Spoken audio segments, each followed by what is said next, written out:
Hello friends, welcome back to T point tech. Student C plus plus की series में previous video में हमने cover किया था static variables and static data members. आज इस वीडियो में हम कवर करने जा रहे हैं static functions. Student, static functions जो हैं वो क्लास के डेटा मेंबर फंक्शन ही है। जैसे एक नॉर्मल फंक्शन होता है उसी तरह से आपका स्टैटिक फंक्शन, लेकिन इसकी जो प्रॉपर्टी है वो एक नॉर्मल फंक्शन से कुछ अलग हटके है। चलिए सबसे पहले उस प्रॉपर्टीज को समझते हैं थ्योरेटिकली और फिर इसका एक प्रैक्टिकल करके। चलिए student, static data member function. Okay, A static member function is independent of any object of the, मतलब कि जो स्टैटिक मेंबर फंक्शन है वो इंडिपेंडेंट होता है क्लास के ऑब्जेक्ट के लिए। ठीक, A static member function can be called even if no object of the class exists। मतलब कि स्टैटिक मेंबर फंक्शन कॉल किया जा सकता है बिना ऑब्जेक्ट के, यानी कि अगर क्लास का आपने ऑब्जेक्ट क्रिएट नहीं किया है तो भी आप स्टैटिक मेंबर फंक्शन को कॉल कर सकते हैं। जबकि अगर आपका फंक्शन नॉन स्टैटिक है तो आप बिना ऑब्जेक्ट के उसे कॉल नहीं कर सकते, क्योंकि वो ऑब्जेक्ट के साथ बाइंड है। ये इंडिपेंडेंट है, ठीक है ना। Static member function is independent of any object of the, ये इंडिपेंडेंट है, इसको क्लास की ऑब्जेक्ट की जरूरत नहीं है।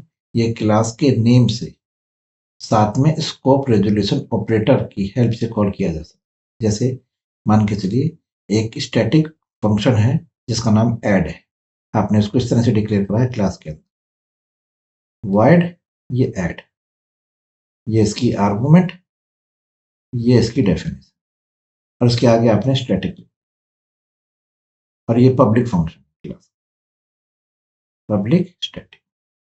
अब अगर आप इस ऐड को कॉल करना चाहते हैं तो आपको ऑब्जेक्ट की जरूरत नहीं है कि ऑब्जेक्ट आपको चाहिए, ये इंडिपेंडेंट है।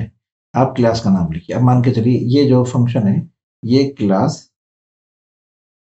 एबीसी का, तो आप बस इतना लिखिए एबीसी, फिर ये स्कोप रेजोल्यूशन ऑपरेटर लगाइए और ऐड ऐसे कॉल कर दीजिए, ये आपने आर्गुमेंट।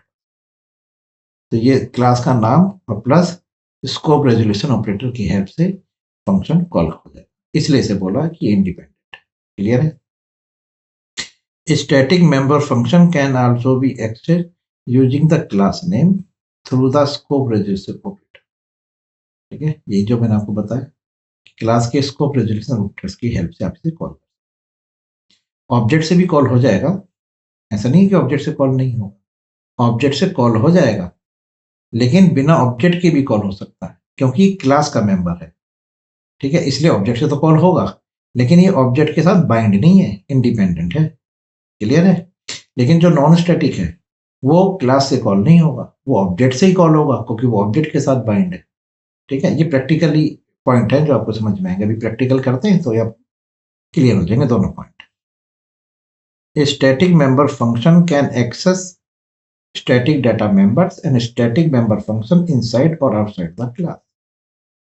ये भी एक प्रॉपर्टी है कि जो स्टैटिक मेंबर्स हैं वो केवल दूसरे स्टैटिक मेंबर्स को ही कॉल कर सकते हैं। जैसे आपके पास एक स्टैटिक मेंबर फंक्शन है, उसकी बॉडी के अंदर आप जो स्टेटमेंट्स लिखेंगे वो स्टेटमेंट सारी की सारी स्टैटिक होनी चाहिए, यानी कि नॉन स्टैटिक वाली कॉल वहां नहीं होनी चाहिए।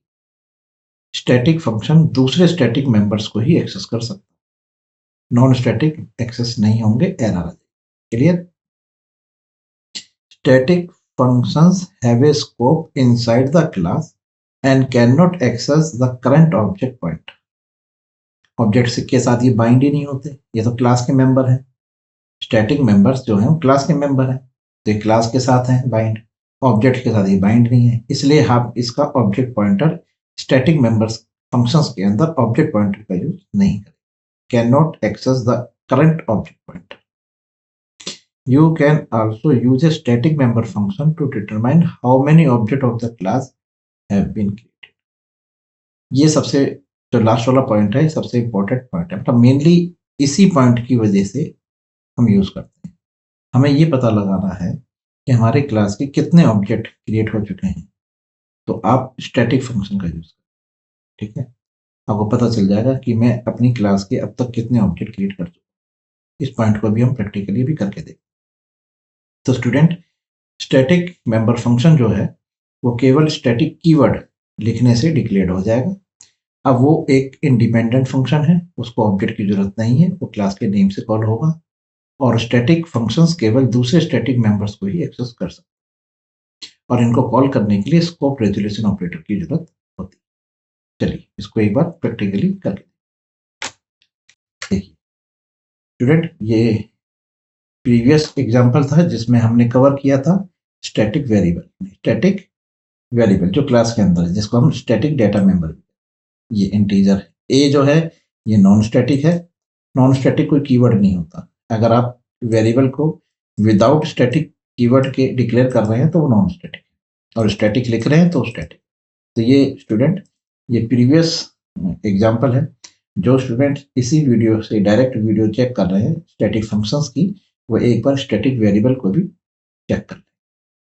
और स्टैटिक वेरिएबल के बारे में 2 पॉइंट मैं आपके साथ डिक्लेयर कर लूँ, यहाँ पे डिस्कस कर लूँ कि स्टैटिक वेरिएबल जो है वो कॉमन मेमोरी रखता है, यानी कि आप इस क्लास के जितने भी ऑब्जेक्ट बनाएंगे बी उनके साथ कॉमन मेमोरी शेयर करेगा, यानी कि जो बी की वैल्यू होगी वो सभी के लिए कॉमन होगी। अगर बी में कोई चेंजेस हो रहे हैं तो सभी के लिए चेंजेस होंगे। ठीक है, और स्टैटिक वेरिएबल को क्लास के अंदर और एक बार क्लास के बाहर डिक्लेयर करना मैंडेटरी। जैसे यहाँ पर आपने स्टैटिक वेरिएबल बी डिक्लेयर करा है, क्लास के अंदर है ना, इसे क्लास के बाहर भी रखना है। अगर आप क्लास के बाहर इसको डिक्लेयर नहीं करेंगे तो एरर आएगी। अब जैसे ये प्रोग्राम है, अगर मैं इसे रन करूं, ये देखिए इसे रन किया तो ये आपको आउटपुट देगा, ये आउटपुट। ठीक है, ये हम प्रीवियस वीडियो में हम उसको डिस्कस कर चुके। अब अगर आप इस वाली लाइन को यहाँ से कमेंट कर दें, यानी कि स्टैटिक वेरिएबल क्लास के अंदर तो हो गया, क्लास के बाहर से आपने हटा दिया। अब आप अगर इसे रन कर रहे हैं तो देखिए एरर आ गई, यानी कि आपको इस बात पे खास तौर पर ध्यान रखना है वेरिएबल के साथ कि वेरिएबल स्टैटिक है तो क्लास के अंदर और क्लास के बाहर दोनों जगह डिक्लेयर करना पड़ेगा वेरिएबल के साथ, लेकिन फंक्शन के साथ ये प्रॉपर्टी नहीं है। चलिए अब फंक्शंस के बारे में बात करते हैं। तो स्टूडेंट, ये स्टैटिक थे, इनको जरा हटा देते हैं और अब बात करेंगे फंक्शंस। तो देखिए ये क्लास एबीसी है, इसके पब्लिक में एक मैं फंक्शन डिक्लेयर कर रहा हूं, public void add integer x integer y, cout add x plus y. चलिए ये तो आपका ऐड फंक्शन बन गया, ये नॉन स्टैटिक है। ठीक, ये नॉन स्टैटिक फंक्शन है। अब स्टैटिक बनाते हैं, लिखिए पब्लिक कॉलन, अब लिखिए static void minus integer x integer y, और यहां लिखा आपने cout plus n minus equal to x minus. लीजिए स्टूडेंट, ये मेरा नॉन स्टैटिक मेंबर है फंक्शन, ये मेरा स्टैटिक मेंबर फंक्शन। अब दोनों में डिफरेंस ये है कि ऐड को कॉल करने के लिए आपको क्लास का ऑब्जेक्ट बनाना पड़ेगा, लेकिन स्टैटिक के साथ ऐसा नहीं है। स्टैटिक को कॉल करने के लिए ऑब्जेक्ट की जरूरत नहीं है, वो क्लास के नेम से कॉल हो जाएगा। क्लियर है? स्टैटिक से, नॉन स्टैटिक से आप स्टैटिक को कॉल कर सकते हैं, ये देखिए एक काम करते हैं, एक फंक्शन और बनाते हैं,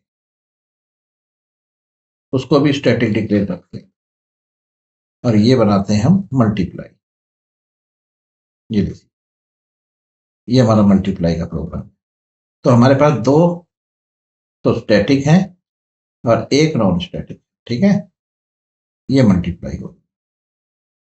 अब मैं ये कहना चाह रहा हूं कि जो नॉन स्टैटिक है ये स्टैटिक को कॉल कर सकता है, लेकिन स्टैटिक नॉन स्टैटिक को कॉल नहीं कर सकता। स्टैटिक केवल स्टैटिक को ही कॉल करता है। ये आपको बात पॉइंट वाला पॉइंट याद रखना।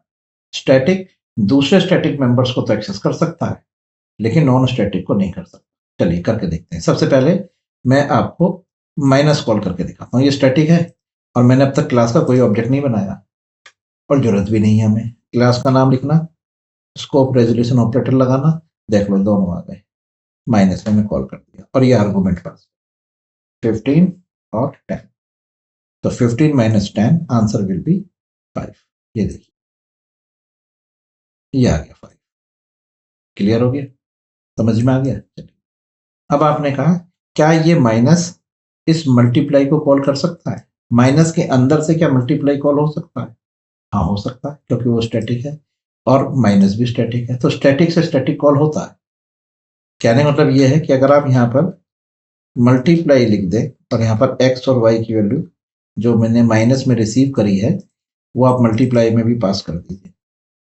अब आपने माइनस को कॉल किया, वैल्यू जाएगी 15 और 10, तो यहाँ पर 15 आएगा एक्स में, वाई में 10 आएगा, ये माइनस आएगा 5 और मल्टीप्लाई में आएगा 150।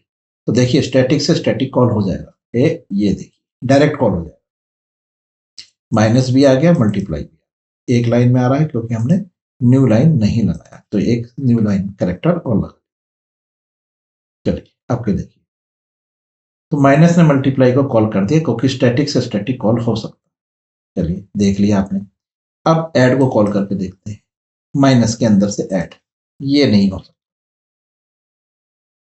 क्योंकि यहां पर आप स्टैटिक से नॉन स्टैटिक को कॉल करने के लिए कह रहे हैं और नॉन स्टैटिक ऑब्जेक्ट के साथ बाइंड होता है, वो ऑब्जेक्ट का मेंबर है, स्टैटिक क्लास का मेंबर है, इसलिए क्लास ऑब्जेक्ट वाले मेंबर को कॉल नहीं कर सकते। लीजिए एरर, या can not call member function void add without object, बिना ऑब्जेक्ट के कॉल नहीं कर सकते, यहां पर ऑब्जेक्ट की जरूरत पड़ेगी। तो आप इस वाली लाइन को कमेंट कर दीजिए, ठीक है।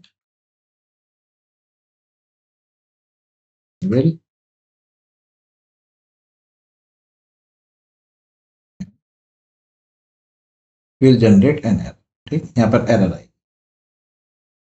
अब आपने कहा फिर ऐड कैसे कॉल होगा? एबीसी का ऑब्जेक्ट बनाओ, एबीसी ऑब्जेक्ट बन गया ऑब्जेक्ट।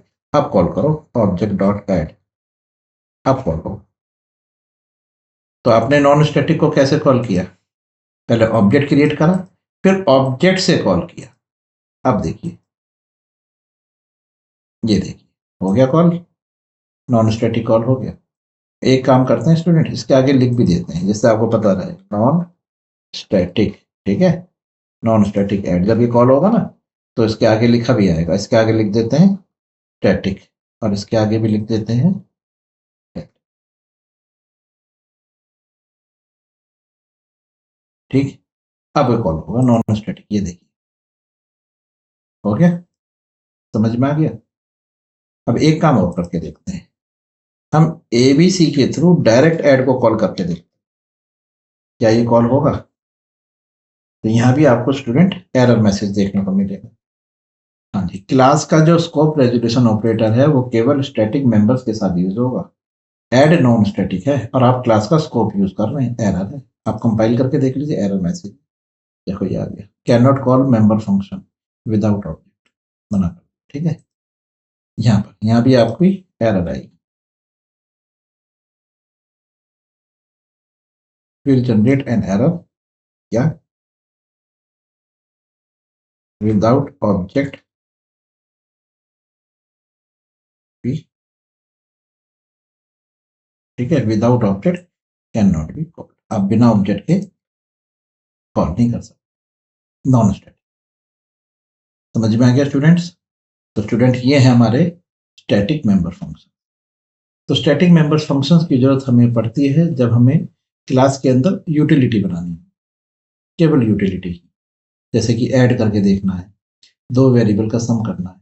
तो यहाँ पर हमें लगता है कि हमें ऑब्जेक्ट की क्या जरूरत है, एक फंक्शन ऐसा हो जिसे हम कॉल करें और हमें आउटपुट मिल जाए। हमें वैल्यू कहीं पर स्टोर करके नहीं रखनी। अगर आपको वैल्यू कहीं पर स्टोर करके रखनी है तो आप ऑब्जेक्ट का यूज करेंगे। जैसे आप एक फंक्शन को कॉल करना चाहते हैं और आप चाहते हैं कि उस वो फंक्शन जो वैल्यू प्लस करे या माइनस करे या मल्टीप्लाई करे उसका जो रिजल्ट है मुझे स्टोर करके रखना है, तो फिर आप ऑब्जेक्ट का यूज करें। अगर आपको लगता है कि नहीं मुझे वो रिजल्ट नहीं चाहिए, मेरे को केवल प्लस माइनस करके दे दो, तो आप स्टैटिक फंक्शंस डिक्लेयर कर सकते हैं क्लास। क्लियर है स्टूडेंट्स? तो इस वीडियो में हमने स्टैटिक फंक्शंस को कवर किया।